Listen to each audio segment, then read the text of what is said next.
minggu ke-3. Besok minggu ke-4, lalu Februari selesai.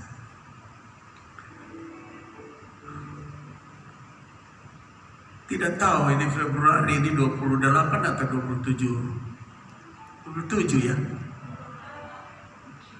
28. Berarti persis akhir bulan.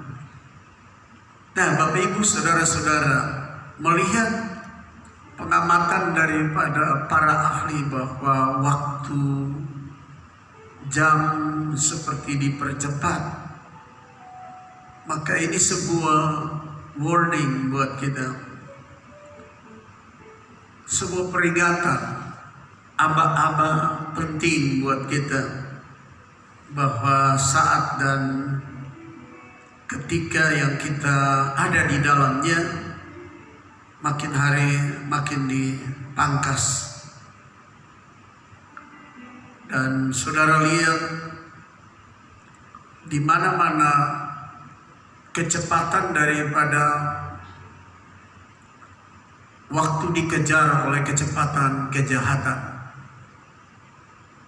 Karena iblis tahu bahwa waktunya dipersingkat, diperpendek, dia juga mengajar pengikut dan membuat banyak masalah di permukaan bumi yang belum pernah Anda dengar, sekarang dengar.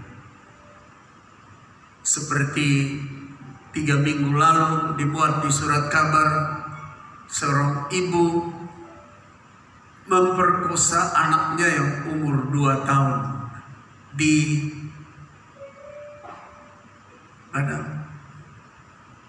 NTB.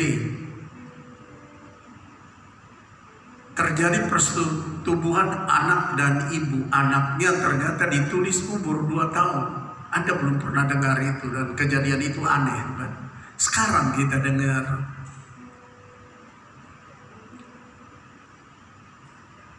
Berbagai kejahatan yang tidak pernah kita dengar, sekarang kita dengar. Berbagai kerusuhan yang belum pernah kita dengar, kita dengar. Bermacam-macam kesukaran yang belum pernah kita dengar, sekarang kita dengar. Juga menyangkut paut pengetahuan yang makin canggih yang belum pernah kita dengar, sekarang kita dengar. Karena itu tema sepanjang tahun kita ini, Everything Must Be Changed, itu mendesak kita untuk masuk ke dalam satu perubahan di mana kita harus berupaya melampaui perubahan dunia yang menuju kepada kehancuran ini, untuk kita menuju kepada satu kehidupan sesuai dengan apa yang dicatat di dalam Roma pasal 8, bahwa kita dipanggil, dipilih dan ditetapkan. Dipanggil, dipilih, itu proses-proses, lalu ditetapkan untuk sama seperti Yesus, anaknya yang tunggal. Dan kita sedang masuk ke dalam proses itu dengan tema di dalam tahun 2021 atau 2021 ini, Everything Must Be Changed. Segala sesuatu harus diubah. Cara kita berdoa, cara kita menyembah, cara kita bersaksi, cara kita mempersembahkan persembahan, semua memasuki ruang lingkup yang coba kita framing di dalam tema Everything Must Be Changed. Yang kita coba buat satu bingkai yang di dalamnya ditulis segala sesuatu harus diubah. Pergaulan kita, tingkah laku kita, tutur bicara kita, cara berpikir kita, sepak terjang kita, cara kita bekerja, semua harus mengalami perubahan yang sejalan dengan kehendak Tuhan. selama tidak ada perubahan di dalam kehidupan Kristiani, dalam mengiring Tuhan di dalam seluruh aspek kehidupan kita, maka tema kita ini memberikan peringatan kepada kita, yaitu seandainya kita bagaikan benih, one seed, when we plant, we sow, that is, seed have life, he grew as a wood and going up as a branches and going up and have flower and going up and has fruit. Jadi benih yang ada kehidupan itu pasti mengalami perubahan dari benih menjadi kecambah atau tumbuhan yang kecil, lalu ada cabang-cabang, ada ranting-ranting, lalu melahirkan bunga, lalu dari bunga ada buah. Nah, dari situ kita lihat proses berubah dari benih berakhir menjadi memberi hasil. Nah, everything must be changed. Itu disodorkan ilustrasi ini. Ketika kita menjadi anak Tuhan, orang karismatik Pentakosta, itu ada benih hidup yang di dalam kita membuat perubahan-perubahan yang akhirnya nampak bahwa kita memberi hasil. Jadi perubahan-perubahan itu seperti yang saya singgung.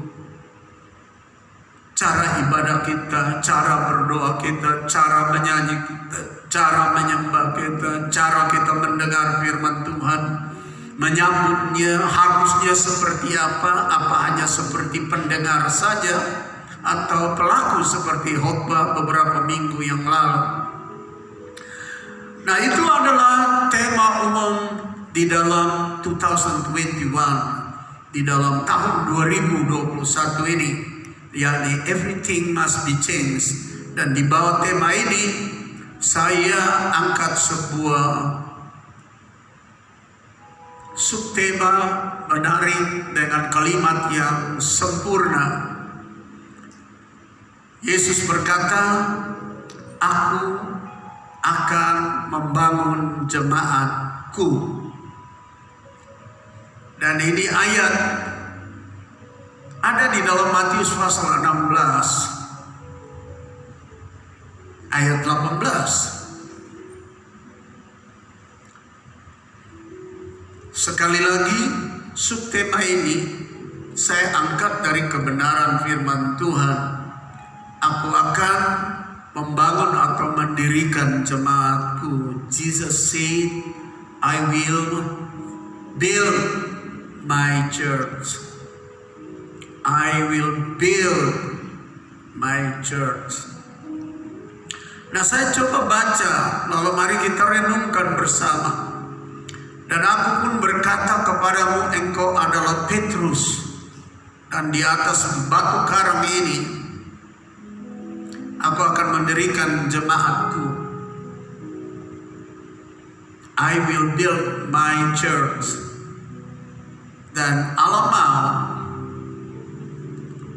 and the gates of hell or death shall not prevail against it. Dan alam maut atau kuasa alam maut tidak akan menguasainya. Nah, dari ayat ini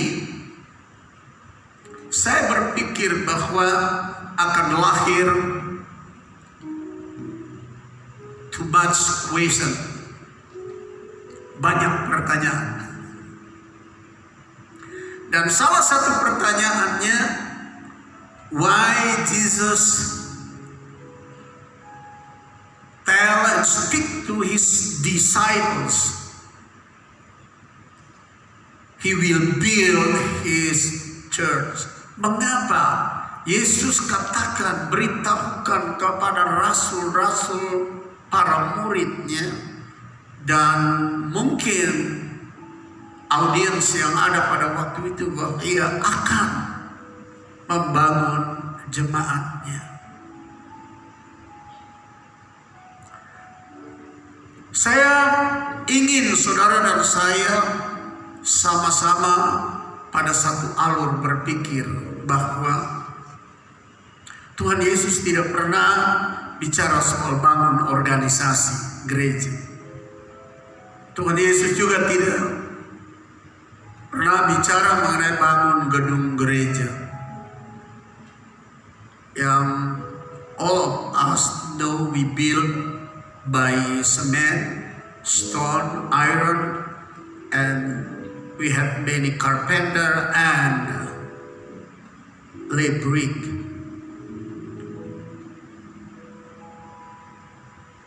Yesus tidak berbicara ayat ini menyangkut paut adanya sebuah pembangunan yang harus pakai semen, besi, pasir dan batu, dan tukang kayu, carpenternya, atau lebriknya, atau tukang batunya.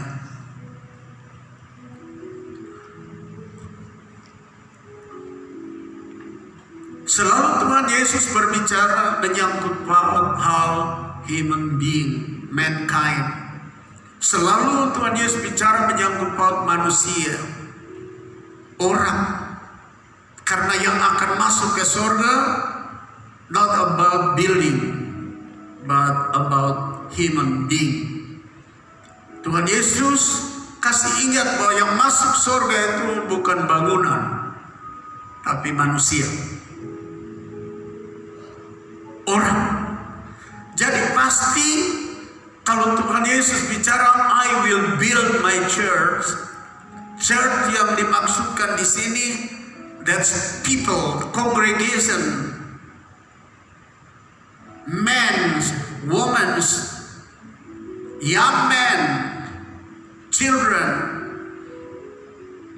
Yang Yesus maksudkan ini adalah manusia.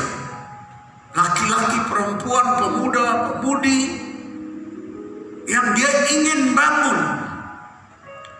Kata bangun di sini atau mendirikan di sini, kalau lihat kalimat dalam terjemahan bahasa Indonesia, aku akan mendirikan jemaatku. Dalam bahasa Inggris dia bilang, I will build my church.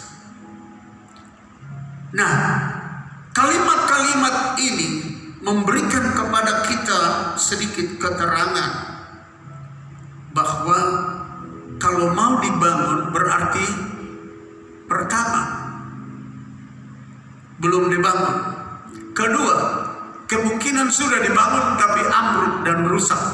Jadi sekarang Yesus bilang saya bangun kembali atau saya akan bangun jemaat itu. Dalam pengertian, saya sudah pernah sampaikan bahwa jemaat itu ada dua pengertian, secara mikro dan makro. Mikro itu individu, makro itu himpunan orang-orang. Di dalam sebuah pertemuan disebut gereja atau jemaat. Secara mikro itu adalah individu. Sebab di dalam pertama Korintus pasal 3 ayat 16 dia berkata, tidakkah kamu tahu bahwa tubuhmu itu gereja, tubuhmu itu bait Allah, yang di dalamnya Holy Spirit stay and live inside, yang di dalamnya Roh Kudus tinggal dan tetap ada di sana. Jadi Bapak Ibu Saudara-saudara, tadi saya berkata we have too much question, kita memiliki banyak pertanyaan. Why Jesus speak I will build my church? Mengapa Tuhan bicara bahwa saya akan membangun gereja atau jemaatku? Tadi saya sudah katakan bahwa ada dua hal yang harus menjadi bahan perenungan kita. Apa jemaat ini belum ada sehingga perlu dibangun? Atau jemaat itu sudah pernah ada lalu hancur, berantakan, lalu dibangun kembali. Nah, sekarang kita masuk untuk menjawab berbagai pertanyaan itu. Kita masuk ke dalam jemaat mula-mula. Saya coba baca kepada kita in Genesis chapter 3 verse 3 to 4. Dalam Kejadian pasal 3 ayat 3 sampai ayat yang keempat. Tetapi tentang buah pohon yang ada di tengah-tengah taman, Allah berfirman, "Don't you eat and don't you touch the fruit of the tree, lest you die." Nanti kau mati. Jangan raba, jangan makan, nanti kau mati. Tetapi ular itu berkata kepada perempuan itu, "You shall not surely die." Ular bilang, ambil saja makan, kamu tidak akan mati.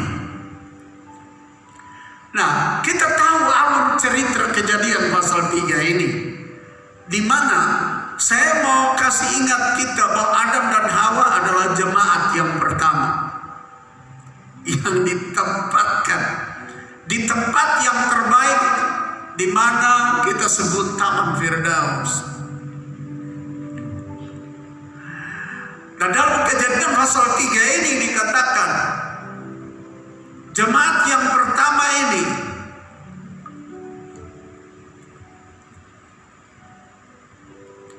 they submit to the voice of the serpent more than the voice of the Lord and commandment of the Lord and law of the Lord.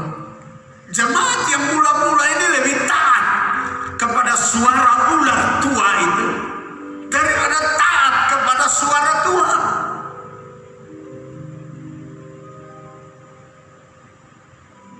Melampaui, more than, lebih daripada suara Tuhan. Jadi kita tahu ceritanya. Itulah kehancuran jemaat pertama. Dan di sepanjang perjalanan keturunan Adam, pembangunan kembali jemaat ini begitu sukar dan sulit. Para raja zaman dulu dari zaman Adam semua coba membangun secara fisik. They forgot they must build human being, not the building. Mereka tidak menyadari bahwa mereka harus memperbaiki manusia, bukan membangun bangunan. Sehingga Anda lihat pembangunan Babel hancur. Salomo rencanakan pembangunan untuk orang fokus kepada kerajaan Israel, tidak dapat lakukan. Salomo bangun, hancur. Bangun kembali, diserbu Babel, hancur. Bangun kembali, diserbu Asyur, hancur. Bangun kembali, lalu diserbu pada tahun 70 Masehi oleh Jenderal Titus, hancur. Dan sekarang tinggal hanya puing-puing yang disebut dengan Wailing Wall, tembok ratapan. Mereka bangun bangunan, bukan mereka bangun manusia.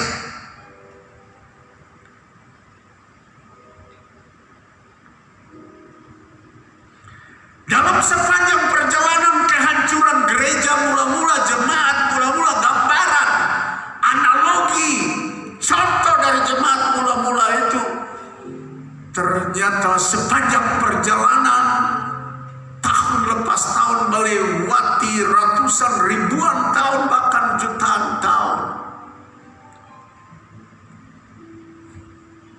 semua orang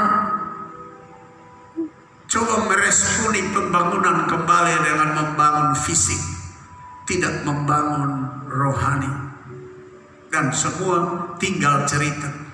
Dan waktu Yesus datang, panggil murid-murid, lalu satu waktu jalan, saudara sudah baca, saya Sebenarnya hari ini selesai baca Alkitab 1 kali. Tapi hari ini saya tidak baca karena saya siap buat khotbah. Besok saya sudah selesai Alkitab 1 kali. Dan mulai lagi dari Kejadian dan mulai lagi dari Matius. Saudara tahu bahwa satu waktu Yesus dan murid-murid they take journey from Jerusalem to the Mount Olive. Mereka mengenal perjalanan dari Yerusalem menuju kepada gunung Bukit Zaitun. Lalu murid-murid memandang ke Yerusalem. Lalu murid-murid bilang sama Yesus, "How beautiful that building." Tunjuk kepada bangunan bait Allah di Yerusalem. Betapa bagusnya, betapa indahnya. Lalu Tuhan Yesus jawab mereka, "One day, one stone not stand on the another stone, all fall down." Satu waktu tidak ada satu batu pun bersusun pada batu yang lain, pada bangunan yang engkau katakan, "How beautiful that building." Betapa indahnya bangunan itu. Ini memberikan kepada kita sebuah pemahaman bahwa Tuhan datang bukan untuk membangun bangunan. How beautiful that building.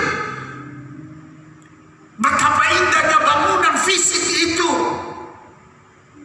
Tetapi Tuhan bicara, "I will build my church about that's about human being.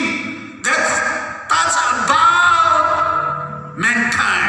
Itu menyangkut paut manusia, itu menyangkut paut dengan orang. Sebab yang masuk ke surga bukan buildingnya, bukan bangunannya, tapi mankind, tapi orang. Amin, berikan sanjungan bagi Tuhan. Jadi Bapak Ibu saudara-saudara, kalau baca Kejadian pasal 3 ini, kita temukan jemaat mula-mula runtuh, hancur, because they submit to the voice of the serpent or snake more than they submit to the voice of the Lord, law of the Lord, commandment of the Lord. Kehancuran itu terjadi. Robohnya jemaat itu pertama karena mereka lebih suka dengar suara ular tua itu, the serpent, more than the voice of the Lord, law of the Lord, commandment of the Lord. Melampaui suara Tuhan, melampaui perintah Tuhan, ketetapan Tuhan, undang-undang Tuhan yang berkata, "Don't you eat that fruit, don't you touch that fruit, because you must die. When you eat, you touch and you eat." Sebab engkau makan, engkau jamah, engkau mati pasti. Itulah gambaran kehancuran berabad-abad lamanya. Tidak ada orang bisa bangun kembali. Misi Allah. God become human being. Allah menjadi manusia. In Jesus Christ, di dalam Yesus Kristus. And he tell to us this evening in the Sunday service, yang disampaikan kepada kita dalam kebaktian sore ini, "I will build my church." Saya mau membangun kembali yang roboh-roboh, yang hancur itu, yang sudah berantakan itu. Sebab tidak ada orang bisa. Ternyata para raja membangun bukan manusianya, tetapi fisik. Semua hancur juga. Sampai hari ini, saudara lihat bangunan bait Allah yang megah itu tinggal tembok ratapan saja di Yerusalem. Dan belum bisa bangun sampai sekarang. Sebab Tuhan punya keinginan bangun manusia, bukan bangun tembok-tembok. Bukan bangun gedung, bangun manusia. Yang dimaksudkan dengan I will build my church itu orang. Sebab pertama Korintus pasal 3. Don't you know that your body, that is a church where Holy Spirit stay and live in there? Tidakkah engkau tahu bahwa tubuhmu itu bait Allah, di mana Roh Kudus tinggal dan hidup di sana?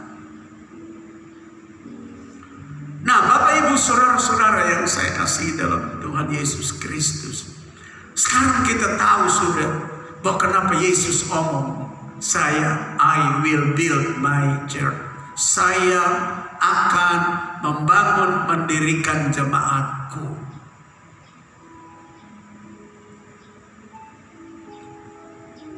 Sebab sudah rusak. Jemaat yang mula-mula dikuasai oleh alam maut.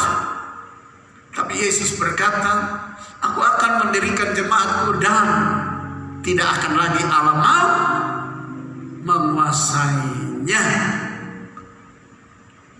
The gates of hell or death shall not prevail against it. Maut tidak akan berkuasa lagi. Yang dulu maut berkuasa, sekarang Yesus bangun, dia bilang tidak akan, because I build and I put on the rock.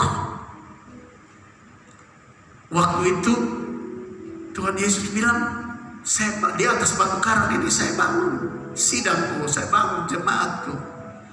Nah, ada aliran gereja tertentu yang mengatakan bahwa membangun gereja di atas Petrus. Karena itu pengakuan Petrus waktu alur cerita ini, waktu Tuhan Yesus bilang, orang banyak bilang Mesias itu nabi yang mati dulu bangkit, Yohanes Pembaptis yang bangkit, ada orang yang berkuasa lain bangkit, Elia bangkit. Tapi menurut kamu siapa saya? Lalu Petrus berkata, engkau anak Allah, Mesias anak Allah yang hidup. Lalu Tuhan Yesus bilang, engkau menjawab itu bukan daripada kamu, melainkan diberikan oleh Bapakku yang di surga. Pengakuan itu. Dan pengakuan ini menyatakan bahwa Mesias anak Allah yang hidup. Pengakuan ini menyebutkan Mesias anak Allah yang hidup, batu karang yang kokoh itu. Pengakuan menyatakan itu batu karang yang kokoh, yang di atasnya dibangun gereja. Maka itu dulu ada nyanyian, kita semua di gereja yang lama ada nyanyian itu ya. Batu karang yang teguh, engkau perlindunganku, engkau tidak tergerak, dan seterusnya sisa yang berikut.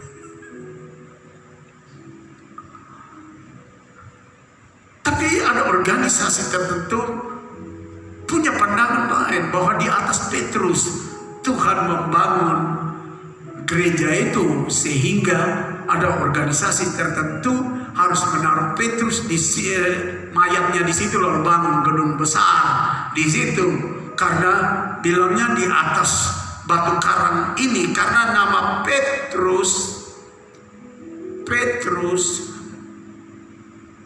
itu dari kata yang lain Petra, sedangkan Petra itu artinya batu karang besar. Petros itu batu karang kecil, itu arti nama. Jadi mereka punya pemahaman, mesti mayat Petrus ini bangun gedung gereja di situ. Mereka lupa bahwa pengakuan Petrus bahwa Yesus adalah Mesias anak Allah yang hidup. Mesias itulah batu karang yang kokoh dan kuat. Lalu Yesus bilang di atas pengakuan itu, batu karang yang kokoh, I will build my church. Aku membangun sidangku, dan power of hell not prevail on it. Dan kuasa Allah tidak mengalahkan dan menguasainya. Nah, Bapak Ibu saudara-saudara yang saya kasih, Yang dulu jemaat maut sudah kuasai, yang Yesus mau bangun ini kembali memulihkan, memperbaiki, maut tidak akan menguasainya. Itu sebabnya waktu Yesus ketemu sama Maria dan Marta, waktu saudara mereka mati dalam Yohanes pasal 11 verse 24, 25 and 26. Dalam ayat yang ke-24 sampai 26 itu Yesus berkata kepada Maria dan Marta dan semua orang yang ada. Ketika Maria dan Marta mengatakan, waktu Yesus bilang, oh nanti dia hidup, Maria dan Marta bilang, iya kami tahu nanti pada akhir zaman. Lalu Yesus bilang, siapa yang percaya kepadaku walaupun dia sudah mati, dia pasti bangkit. Untuk menggenapi, I will build my church, I put on the rock. That's ourselves only. And power of hell not prevail it. Yesus kasih ingat sama Maria, Marta dan orang-orang pada saat itu, karena dia sudah ngomong bahwa dia bangun gerejanya, orang-orang yang diselamatkan, orang-orang yang ditebus, orang-orang yang diampuni, orang-orang yang diperbaiki hidupnya, sama dia seperti dia membangun jemaatnya kembali, dan kuasa maut tidak bisa menguasainya. Walaupun sekarang dia mati, dia akan hidup, dan dia hidup dan dia percaya kepadaku, dia tidak mati untuk selama-lamanya. Percayakah engkau akan hal itu? Yesus bilang kepada Maria dan Marta di dalam Yohanes pasal 11 itu, dan kepada semua orang.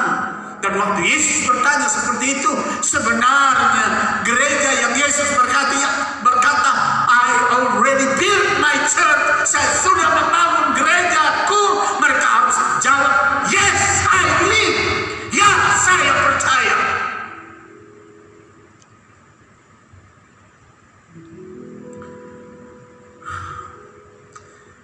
Jadi Bapak Ibu, saudara-saudara,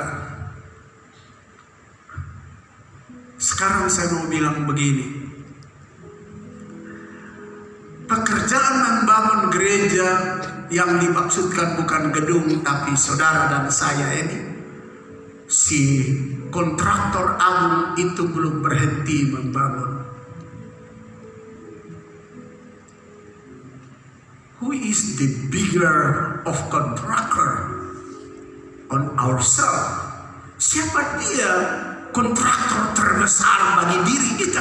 That is Jesus Christ. Itulah Yesus Kristus yang sedang membangun terus. Sebab kalau dia berhenti, he start to build ourselves, our faith, our holiness, our truth. All of us already there. Kalau dia berhenti membangun kebenaran, kesucian, hidup kita, kesetiaan kita, hidup rohani kita, kita semua sudah mati. Contohnya begini, bukti bahwa sampai sekarang dia masih membangun gerejanya. Kita semua jujur saja ketika kita menyakiti hati orang lain. Di nurani kita, dia bicara bilang, lo menyakiti dia, bertobat. Ini dia mulai perbaiki. Dia tukang yang sedang perbaiki. Kita jujur saja, orang yang selingkuh, biar dia mau senyum bagaimana, mau tipu bagaimanapun, orang yang berbuat zina, orang yang hubungan seksual liar di luar, orang yang menipu, orang yang berbuat bohong, dusta, tetap ada kerja daripada si tukang agung itu, yaitu terus memperbaiki kita untuk mengakui kita punya kesalahan, kita punya perbuatan tidak benar. Itu adalah kerja dari tukang agung itu, supaya kita menjadi bangunan yang baik, sehingga kita bisa berubah. Ada memberikan sanjungan bagi kita. Maka itu saya ingat Yesus ngomong, my Father still work till today, and I must follow my Father, do that, and I rock till today.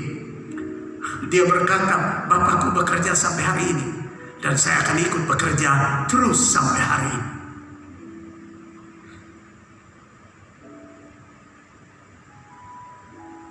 Dia belum berhenti kerja. Kalau dia berhenti kerja, kita bikin dosa, sudah kita tidak tahu apa-apa lagi. Dia tidak korek-korek, oh ini tembok lubang di sini, oh ini hati perlu ditempel buruk di sini, oh ini tangan tukang ambil uang, jadi koruptor ambil uang yang bukan. Dia tuduh terus. Itu dia punya cara kerja sampai hari ini. Untuk apa? Supaya kita jadi bangunan sesuai dengan Roma pasal 8 yang berkata, you are called and you are chosen and God make you become son of God. Engkau dipanggil, engkau dipilih, lalu engkau dijadikan sama seperti anaknya yang tunggal. Dia kerja terus sampai hari ini. Kalau dia berhenti kerja, kita semua sudah ke neraka. Sebab dia tidak kasih, kita buat salah juga, dia lipat tangan saya, biar lubang di situ. Kita kurang ajar juga, biar saja di situ, biar lubang terus, biar rusak temboknya, biar rusak semua perabotnya, biar saja. Tapi kalau dia korek, ini ada lubang, sadar ini lubang. Itu cara dia membangun. I will build my church. Saya akan membangun umatku, memperbaiki mereka, akan membuat mereka untuk serupa dan segambar dengan aku.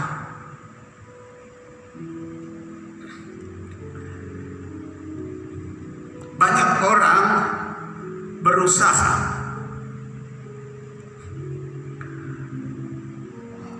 untuk bikin baik-baik diri. Tapi baik saya baca Roma pasal 5 dulu.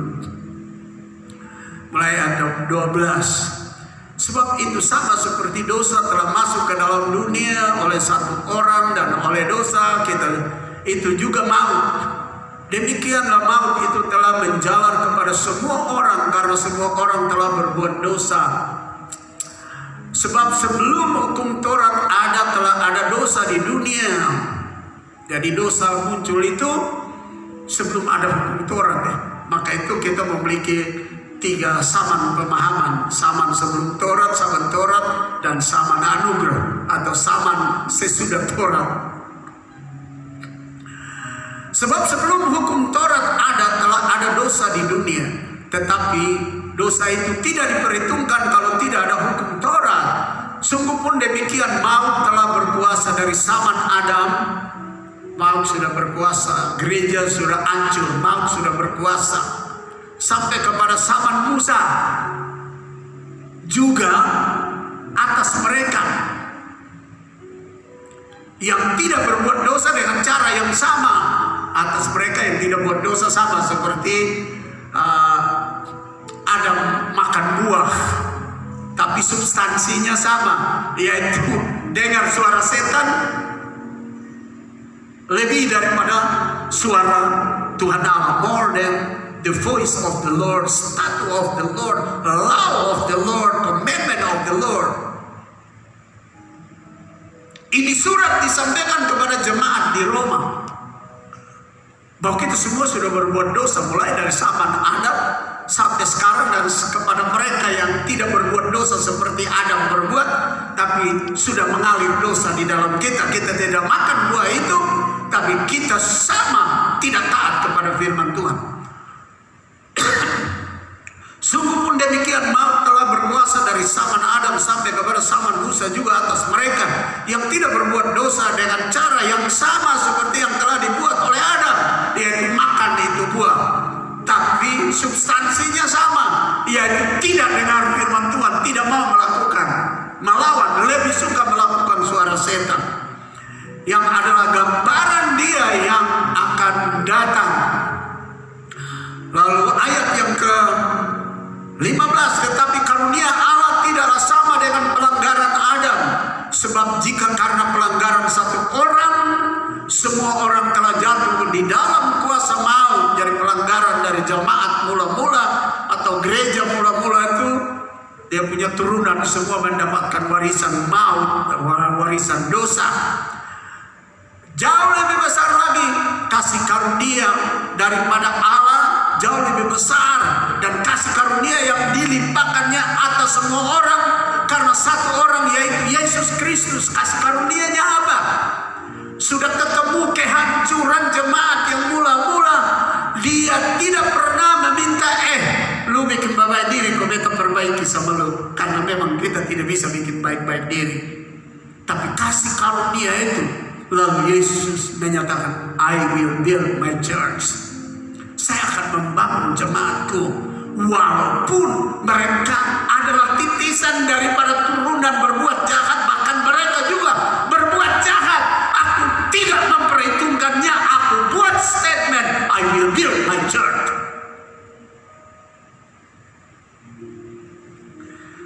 Cerita sederhananya begini, Anda dan saya anak nakal, anak kurang ajar. Tapi papa bangun rumah tanpa kasih tahu, lu bertobat, kau beta bangun ke seluruh rumah. Papa bangun rumah selesai, itu rumah selesai, tinggal. Juga dia tidak utik-utik kita punya segala sesuatu yang buruk. Itu yang disebut kasih karunia.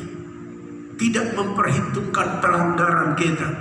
And he provide and prepare good thing for his children. Dia tidak memperhitungkannya, dia tidak menganggapnya, dan dia menyediakan segala yang baik untuk kita. Itu disebut kasih karunia. Waktu Yesus mengatakan, I will build my church, aku akan menyelamatkan, membangun kembali umatku, jemaatku, gerejaku. Dia tidak mendahului dengan kata, perbaiki hukum hidup supaya saya bikin ini jadi baik. Tidak. Sebab not one among us can do good in their life. Tidak ada satu di antara kita didapati untuk bisa melakukan sesuatu yang baik.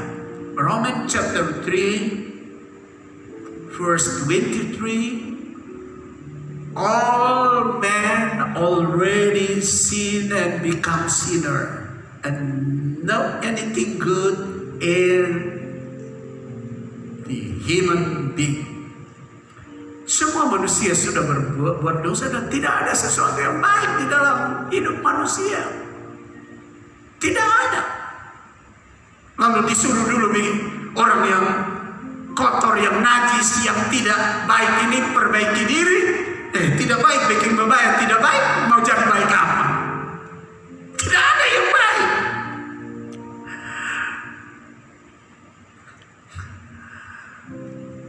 Karena itu Bapak Ibu Saudara-saudara, saya baca apa yang ada dalam Mazmur pasal 127, Psalm 127 verse 1. Nyanyian siar Salom, nyanyian siar Salom. Jikalau bukan Tuhan yang membangun rumah, except the Lord build the house, the laborer in vain they build it. Saudara dengar itu. Pekerjaan tukang-tukang dalam membangun sebuah bangunan akan sia-sia kalau Tuhan tidak intervensi. Saudara dan saya coba memperbaiki kegagalan kita, kehancuran kita, pelanggaran kita, kepalsuan kita, kemunafikan kita, percabulan atau persinahan kita, atau kejahatan kita. Tidak akan jadi. Firman Tuhan bilang, pekerjaan kita semua sia-sia. Tidak bisa. Kotor tidak bisa memperbaiki kotor. Tangan kotor tidak bisa memperbaiki hidup yang kotor. Hati kotor tidak bisa memperbaiki tubuh yang kotor. Pikiran kotor tidak bisa. Oleh karena itu dalam Mazmur 127 dia bilang, jikalau bukan Tuhan yang membangun rumah, usaha memperbaiki membangunnya sia-sia.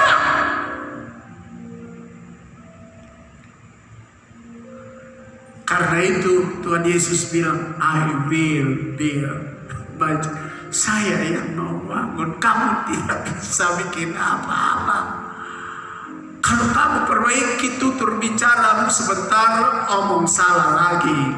Kalau kamu perbaiki pikiranmu yang selalu bengkok, melalang buana ke tempat pelacuran perzinahan atau pikiran-pikiran sensual, sebentar bermunculan dan menguasaimu. Tapi kalau aku yang membangunnya, you become man in the act, faithful till the end of your life. Anda akan menjadi orang yang bertindak dan bersikap setia sampai akhir hidupmu. Oleh karena itu, allow God doing something good in your life. Karena itu izinkan Tuhan melakukan perbaikan, sesuatu yang baik di dalam hidup kita. Sebab Psalm 127 verse 1 yang tadi kita dengar dalam Mazmur 127 ayat 1 itu berkata, you cannot build your house if God not intervenes and take over the work of the building. Jikalau Tuhan tidak mengambil alih pekerjaan pembangunan itu, the labor is vain.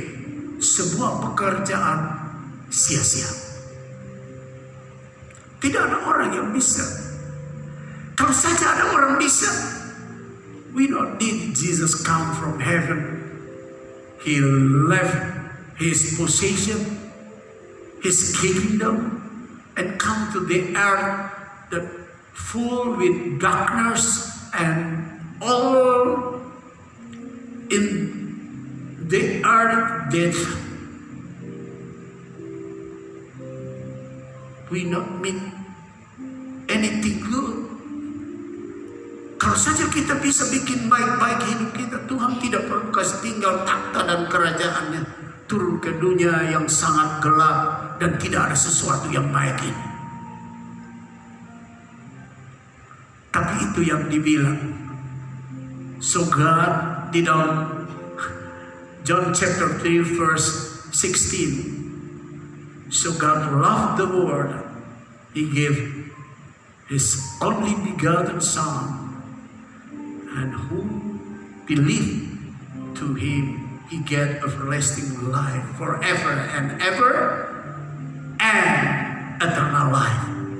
Seperti dalam Yohanes 3 ayat 16, karena begitu besar Allah mengasihi dunia ini sehingga Dia berikan anaknya yang tunggal, supaya siapa yang percaya beroleh hidup yang kekal untuk selama-lamanya.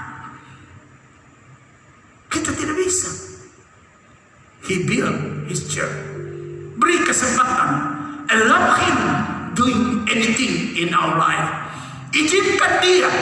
Karena firman Allah berkata, jikalau bukan Tuhan yang membangun rumah, sia-sialah usaha Anda dan saya membangunnya. Sia-sia. We have not ability to build ourselves. Kita tidak memiliki kemampuan untuk membangun diri kita. To faithful to God, to live in holiness, untuk setia kepada Tuhan, untuk hidup dalam kekudusan. Kita tidak punya kemampuan itu.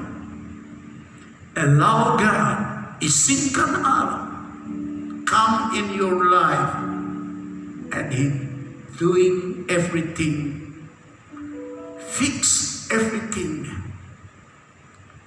And the last, we become same with His face and His Son, Jesus Christ.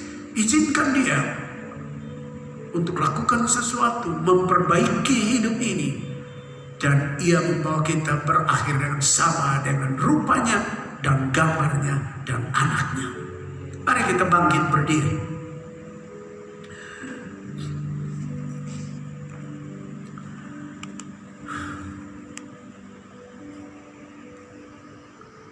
ada sebuah kebahagiaan ketika Ia sudah membangun kita, memperbaiki hidup kita. Bahagian yang rusak dari bangunan itu. Setelah selesai, saya senang baca ayat yang ke-19.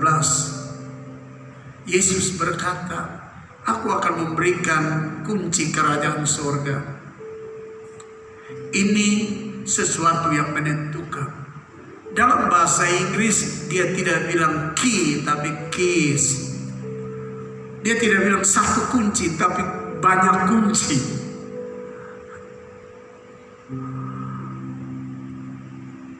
Di dalam bahasa Inggris dia berbunyi, and I will give unto thee the keys on the kingdom of heaven. Dalam bahasa Indonesia, kepadamu akan kuberikan kunci, berat satu saja, kerajaan sorga. Sehingga apa yang kau ikat di dunia ini akan terikat di sorga, dan apa yang kau lepaskan di dunia ini akan terlepas di sorga. And whatsoever thou shalt bind on earth shall be bound in heaven, and whatsoever thou shalt loose on earth shall be loosed in heaven. Anda lihat, that means God give to you when we already get new building, new house, new life. Ini adalah sebuah kepercayaan untuk menentukan setelah Ia memperbaiki bangunan hidup kita, memperbaiki bagian-bagian yang rusak dalam hidup kita. Dia memberikan kepercayaan untuk menentukan, sehingga Anda menjadi penentu di atas bumi.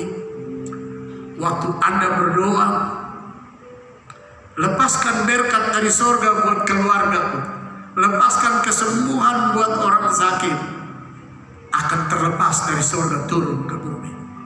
Lalu Anda meminta supaya ikat orang ini akan dia hidup dalam kekudusan, kesucian, akan terikat di sana. Otoritas diberikan kepada saudara yang sudah mengalami I will build my church.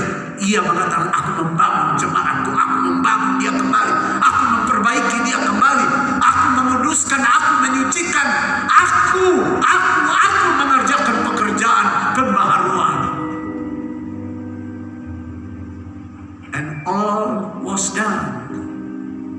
Dan semua sudah Yesus kerjakan. Tinggal Anda receive in yourself, in your heart. Tinggal Anda terima. Seperti yang Yesus katakan di salib, it is finished. Sudah selesai. It was done. Sudah selesai.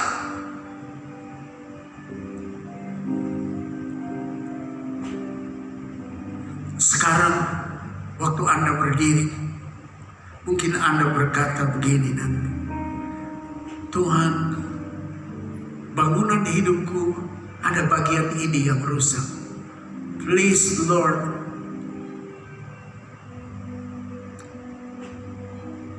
with that part,